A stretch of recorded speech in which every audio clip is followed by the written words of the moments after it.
do livro Libertação, pelo espírito André Luiz, Francisco Cândido Xavier. Capítulo 17. Assistência fraternal.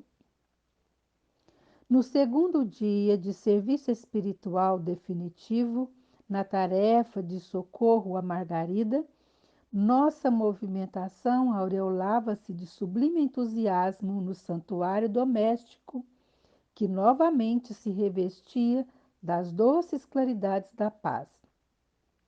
A casa transformou-se. Desde a véspera, Saldanha e Leôncio eram os primeiros a pedir instruções de trabalho. Teimavam em dizer que os adversários do bem voltariam à carga. Conheciam a crueldade dos ex-companheiros e, porque muitos, apaniguados de Gregório, viriam fiscalizar a normalidade do processo alienatório da esposa de Gabriel, Gúbio começou por traçar expressivas fronteiras ao redor da casa, mantidas dali em diante sob a responsabilidade dos colaboradores que Sidônio nos cedera por gentileza. Enquanto aprestávamos à defensiva, o jovem casal louvava a alegria que lhes retornara aos corações.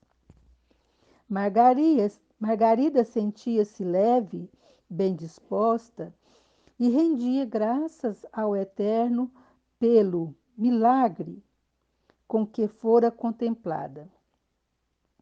O esposo formulava 1000 promessas de trabalho espiritual com o júbilo do neófito embriagado de sublime esperança. De nosso lado, porém, as responsabilidades passaram a crescer. Atendendo às determinações de Gúbio, Saldanha dirigiu-se ao interior da casa e trouxe, por influência indireta, velha serva encarnada que espanou móveis, bruniu adornos e abriu as janelas, dando passagem a vastas correntes de ar fresco. O prédio como que se reconciliava com a harmonia. As medidas referentes à limpeza prosseguiam adiantadas, quando vozes ásperas se fizeram ouvir, partidas da via pública. Elementos da falange gregoriana gritavam por Saldanha, que compareceu junto de nós, desapontado e algo aflito. Nosso instrutor paternalmente lhe respondeu: vai, meu amigo, e mostra-lhes o novo rumo. Tem coragem e resiste ao venenoso fluido da cólera. Usa a serenidade e a delicadeza. Saldanha estampou na fisionomia perceptível gesto de reconhecimento e avançou na direção dos recém-chegados. Uma das entidades de horrível semblante, de mãos à cintura, gritou-lhe irreverente: então, que houve aqui? Traindo o comando? O interpelado, que os últimos sucessos haviam alterado profundamente, respondeu humilde, mas firme: meus compromissos foram assumidos com a própria consciência e acredito dispor do direito de escolher a minha rota. Ah, disse o outro sarcástico, tens agora o direito? Veremos. E tentando insinuar-se de maneira direta, clamou: deixa-me entrar. Não posso, esclareceu o ex-perseguidor. A casa segue noutra direção. O interlocutor lançou-lhe um olhar de revolta insofreável e indagou estentórico: onde tens a cabeça? No lugar próprio. Não temos, porventura, as consequências do gesto impensado? Nada tenho de penitenciar-me. O visitante fez carantonha de irritação extrema e aduziu: Gregório saberá. E retirou-se acompanhado pelos demais. Transcorridos alguns instantes, outros elementos assomaram à entrada, assustadiços e insolentes, com a repetição dos mesmos quadros. Em breve, cenas diversas passaram a desdobrar-se. Gúbio colocou sinais luminosos nas janelas, indicando a nova posição daquele abrigo doméstico, opondo-se às manchas de sombra que provinham dali. E, naturalmente atraídos por eles, espíritos sofredores e perseguidores, mas bem intencionados, apareceram em grande número. A primeira entidade a ajoelhar-se foi uma senhora que se ajoelhou à entrada, suplicando: Benfeitores de cima, que vos congregastes nesta casa em serviço de luz, livrai-me da aflição. Piedade, piedade. O nosso instrutor atendeu-a imediatamente, permitindo-lhe a passagem. E, no pátio ao lado, contou em pranto que se mantinha há muito tempo num edifício próximo, segregada por verdugos impassíveis que lhe exploravam antigas disposições mórbidas para o vício. Achava-se, porém, cansada do erro e suspirava por mudança benéfica. Penitenciava-se, pretendia outra vida, outro rumo, implorava asilo e socorro. O orientador consolou-a, bondoso, e prometeu-lhe amparo. Logo após surgiram dois velhos, rogando pousada. Ambos haviam desencarnado em extrema indigência num hospital. Revelavam-se possuídos de imenso terror. Não se conformavam com a morte. Temiam o desconhecido e mendigavam elucidações. Padeciam de verdadeira loucura.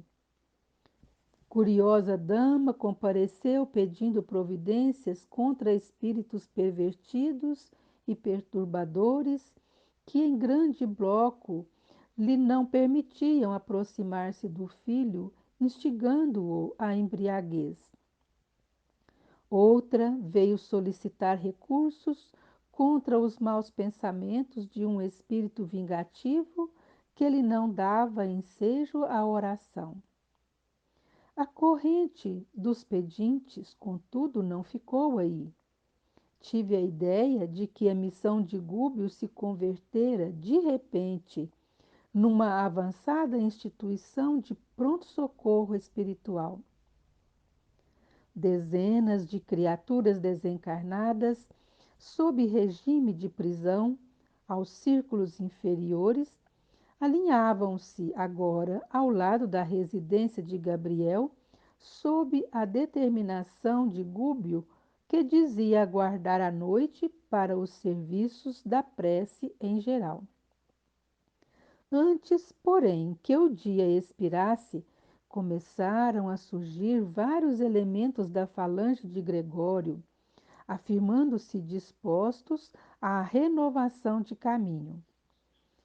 Procediam da própria colônia que visitáramos, e um deles, com grande assombro para mim, foi claro na enunciação dos propósitos de que se achava inspirado. Salvem-me dos juízes cruéis, suplicou, emocionando-nos pela inflexão da voz. Não posso mais, não suporto, por mais tempo, as atrocidades que sou constrangido a praticar. Soube que o próprio Saldanha se transformou. Eu não posso persistir no erro. Temo a perseguição de Gregório, mas se é necessário arrostar as maiores dores, enfrentá-las-ei de bom grado, preferindo-lhes o golpe fulminatório a regressar. Ajudem-me, aspiro à nova estrada com o bem. Apelos como este foram repetidos muitas vezes, enfileirando os sofredores de intenções nobres e retas que nos alcançavam. No vasto recinto de que dispunhamos, nosso instrutor recomendou que eu e Eloy nos colocássemos à disposição deles, ouvindo-os com paciência e prestando-lhes a assistência possível, a fim de se prepararem mentalmente para as orações da noite. Confesso que me senti à vontade. Dividimo-nos, então, em dois setores distintos. Organizei os irmãos que me cabia atender em assembleia fraternal. Contudo, em vista de os necessitados continuarem chegando, de espaço a espaço, era imperioso abrir novos lugares no extenso grupo dos ouvintes. Muitas entidades em desequilíbrio lá fora reclamavam acesso, pronunciando rogativas comovedoras.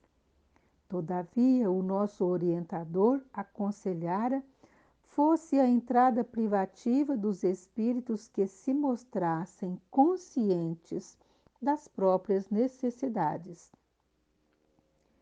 De há muito aprendera que uma dor maior sempre consola uma dor menor, e limitava-me a pronunciar frases curtas, para que os infelizes ali congregados encontrassem reconforto uns com os outros, sem necessidade de doutrinação de minha parte.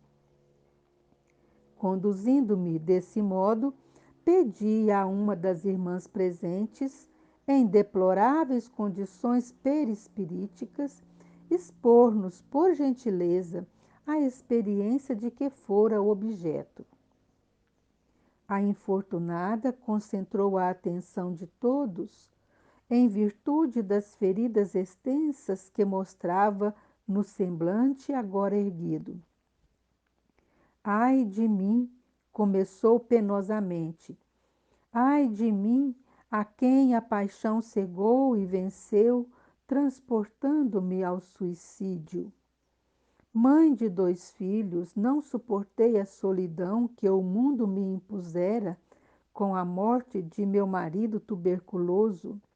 Cerrei os olhos ao campo de obrigações que me convidavam ao entendimento e sufoquei as reflexões ante o futuro que se avizinhava. Olvidei o lar, os filhos, os compromissos assumidos e precipitei-me no vale fundo de sofrimentos inenarráveis. Há 15 anos, precisamente, vagueio sem repouso, sem pouso, a afeição da ave imprevidente que aniquilasse o ninho.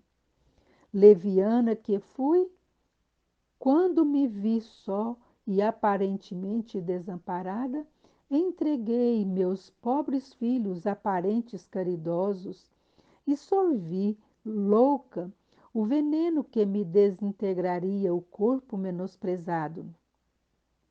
Supunha reencontrar o esposo querido ou chafurdar-me no abismo da inexistência. Todavia, nenhuma realização nem outra me surpreendera o coração. Despertei sob denso nevoeiro de lama e cinza e debalde clamei socorro à face dos padecimentos que me asfixiavam.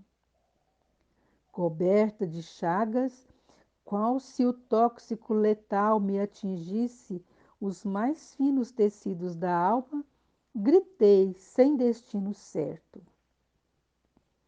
A essa altura, porque a emotividade lhe interceptasse a voz, interferi, perguntando de modo a fixar o ensinamento.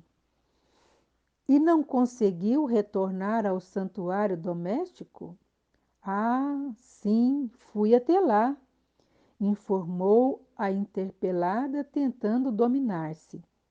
Mas para acentuar minha angústia, o toque de meu carinho nos filhos amados que confiara aos parentes próximos provocava-lhes aflição e enfermidade. As irradiações de minha dor lhes alcançavam os corpos tenros, envenenando-lhes a carne delicada através da respiração. Quando compreendi que a minha presença lhes inoculava pavoroso vírus fluídico, deles fugi aterrada. É preferível suportar o castigo de minha própria consciência isolada e sem rumo que infligir-lhes sofrimento sem causa. Experimentei medo e horror de mim mesma. Desde então, perambulo sem consolo e sem norte. É por isto que venho até aqui implorando alívio e segurança. Estou cansada e vencida. Convença-se de que receberá os recursos que pleiteia por intermédio da prece. Esclareci, prometendo-lhe a colaboração eficiente de Gúbio. A pobrezinha sentou-se mais calma e, reparando que um dos irmãos presentes buscava salientar-se, no intuito de relatar-nos a experiência de que era vítima, roguei atenção em torno das palavras que pronunciaria. Fitei-o, vigilante, e notei-lhe o singular brilho dos olhos. Parecia alucinado, abatido. Com a expressão típica da loucura cronificada, falou aflito. Permite-me indagar? Perfeitamente, respondi surpreso. Que é o pensamento? Não aguardava a pergunta que me era desfechada, mas centralizando minha capacidade receptiva no propósito de responder com acerto, elucidei como pude. O pensamento é sem dúvida força criadora de nossa própria alma, e por isto mesmo é a continuação de nós mesmos. Através dele, atuamos no meio em que vivemos e agimos, estabelecendo o padrão de nossa influência no bem ou no mal. Ah, fez o estranho cavalheiro um tanto atormentado. A explicação significa que as nossas ideias exteriorizadas criam imagens tão vivas quanto desejamos? Indiscutivelmente. Que fazer então para destruir nossas próprias obras quando interferimos erroneamente na vida mental dos outros? Auxilie-nos a apreciar seu caso, contando-nos alguma coisa de sua experiência. Pedi com interesse fraternal. O interlocutor, provavelmente tocado pelo tom de minha solicitação afetuosa, expôs a perturbação que lhe vagava no íntimo, com frases incisivas, quentes de sinceridade e dor. Fui homem de letras, mas nunca me interessei pelo lado sério da vida. Cultivava o chiste malicioso e com ele o gosto da volúpia, estendendo minhas criações à mocidade de meus dias. Não consegui posição de evidência nos galerins da fama. Entretanto, mais que eu poderia imaginar, impressionei destrutivamente muitas mentalidades juvenis, arrastando-as a perigosos pensamentos. Depois do meu decesso, sou incessantemente procurado pelas vítimas de minhas insinuações sutis que me não deixam em paz, e enquanto isto ocorre, outras entidades me buscam, formulando ordens e propostas referentes a ações indignas que não posso aceitar. Compreendi que me achava em ligação desde a existência terrestre com enorme quadrilha de espíritos perversos e galhofeiros que me tomavam por aparelho invigilante de suas manifestações indesejáveis. No fundo, eu mantinha por mim mesmo, no próprio espírito, suficiente material de leviandade e malícia, que eles exploravam largamente, adicionando aos meus erros os erros maiores que intentariam debalde praticar, sem meu concurso ativo. Acontece, porém, que abrindo meus olhos à verdade, na esfera em que hoje respiramos, em vão busco adaptar-me a processos mais nobres de vida. Quando não sou atribulado por mulheres e homens que se afirmam prejudicados pelas ideias que lhe infundi na romagem carnal, certas formas estranhas me apoquentam o mundo interior, como se vivessem incrustadas à minha própria imaginação. Assemelham-se a personalidades autônomas, se bem que sejam visíveis tão somente aos meus olhos. Falam, gesticulam, acusam-me e riem-se de mim. Reconheço-as sem dificuldade. São imagens vivas de tudo o que meu pensamento e minha mão de escritor criaram para anestesiar a dignidade de meus semelhantes. Investem contra mim, apupam-me e vergastam-me o brio, como se fossem filhos rebeldes contra um pai criminoso. Tenho vivido ao léu, qual alienado mental que ninguém compreende. Como entender, porém, os pesadelos que me possuem? Somos o domicílio vivo dos pensamentos que geramos, ou as nossas ideias são pontos de apoio e manifestação dos espíritos bons ou maus que sintonizam conosco? Havia nos ouvintes significativa expectação, não obstante a calma reinante. O infeliz deixou de falar titubeante.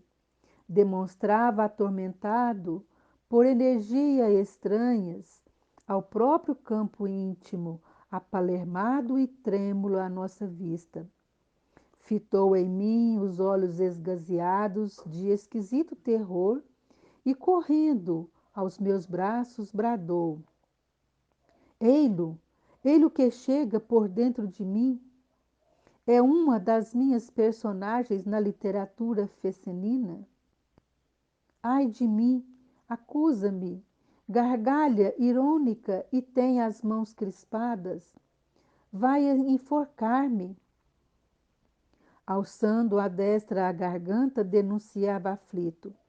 Serei assassinado! Socorro! Socorro!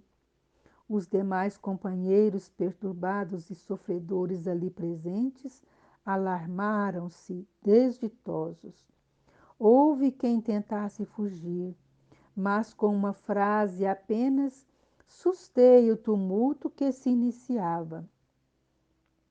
O pobre beletrista desencarnado contorcia-se em meus braços, sem que eu pudesse socorrer-lhe a mente transviada e ferida.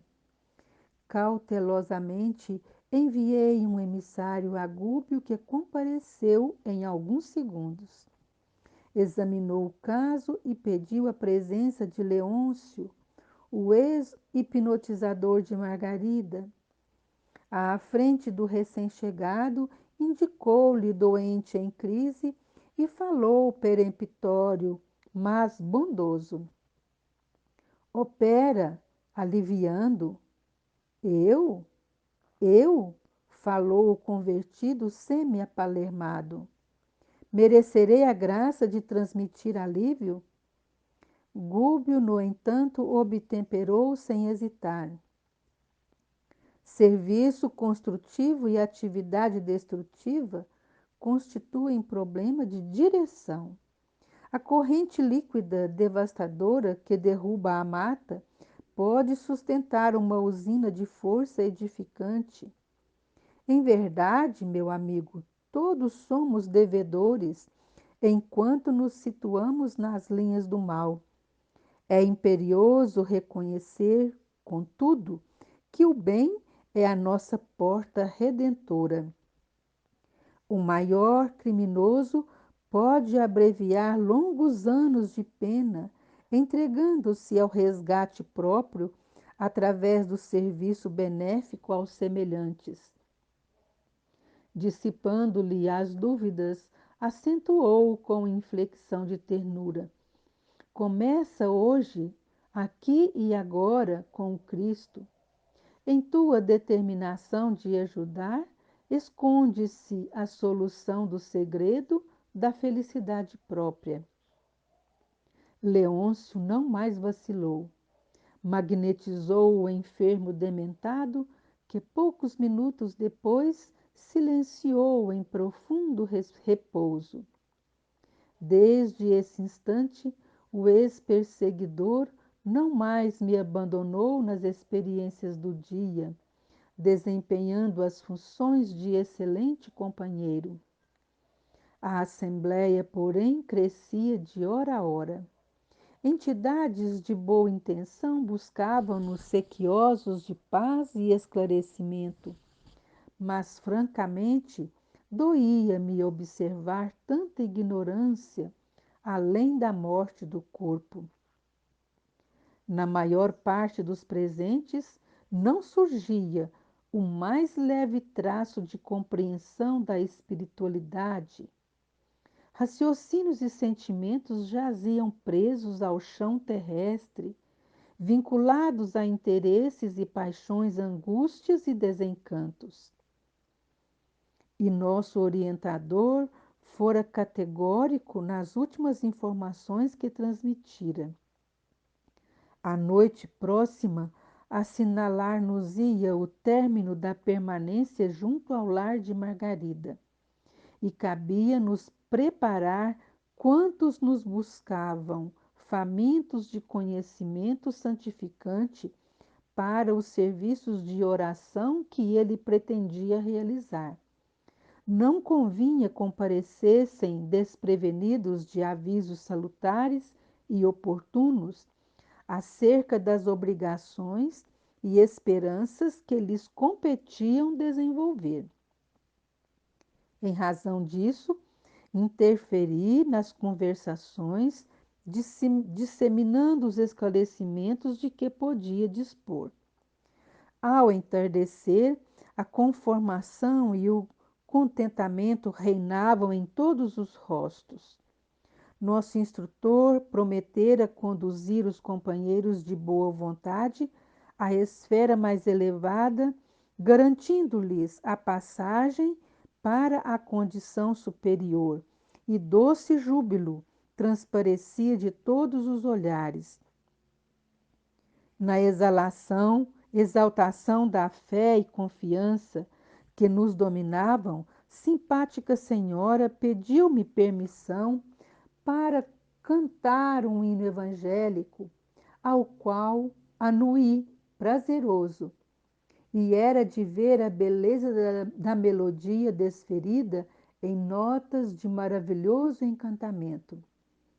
Alegre e reconfortado pela expressão do serviço que nos fora conferido, tinha meus olhos nublados de pranto, quando, aos últimos versos do cântico de esperança, jovem dama de triste fisionomia, avançou para mim e disse em voz súplice: Meu amigo, de hoje em diante adotarei novo rumo. Sinto, neste cenáculo de fraternidade, que o mal nos afundará invariavelmente nas trevas.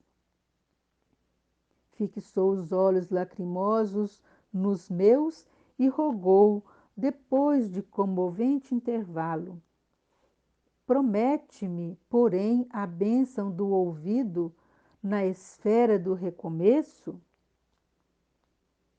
Esfera de recomeço. Nos círculos mais próximos da experiência humana, esfera do recomeço significa reencarnação. Nota do autor espiritual. Fui mãe de 2 filhinhos, tão belos e tão puros como 2 estrelas, mas a morte me arrebatou muito cedo do lar. Mas não foi a morte o único algoz que me feriu desapiedado. Meu marido, em 6 meses, esqueceu as promessas de muitos anos e entregou-me os 2 anjos à madrasta sem entranhas, que cruelmente os amesquinha. Há 20 meses luto contra ela, tomada de incoercível revolta. Todavia, estou entediada do ódio que me constringe o coração. Preciso renovar-me para o bem, a fim de ser mais útil. Entretanto, meu amigo, tenho sede de esquecimento. Ajuda-me por piedade. Prende-me em algum lugar onde minhas recordações amargas possam tranquilamente morrer. Não me deixes por mais tempo entregue aos caprichos que me arrastam. Minha inclinação ao bem é insignificante réstia de luz no seio da noite do mal que me envolve. Compadece-te e ajuda-me. Não sei amar ainda sem o ciúme violento e aviltante. Entretanto, não ignoro que o Mestre Divino se entregou à cruz em extrema renúncia. Não permitas que as minhas elevadas aspirações desta hora venham a perecer. As rogativas e lágrimas daquela mulher acordaram-me a lembrança viva do próprio passado. Eu também sofrera intensivamente para desvencilhar-me dos laços inferiores da carne. Sensibilizado, nela enxerguei uma irmã pelo coração e que me cumpria esclarecer e amparar. Abracei-a, comovido, como se o fizesse a uma filha, chorando por minha vez.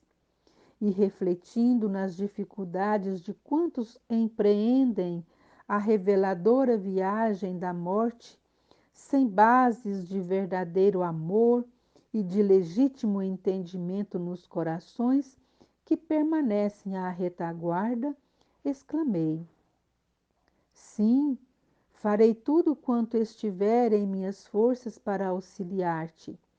Fixa-te em Jesus e doce esquecimento do perturbado campo terrestre te balsamizará o espírito, preparando-te para o voo às torres celestes. Serei teu amigo e desvelado irmão. Ela abraçou-me confiante como a criancinha quando se sente segura e feliz.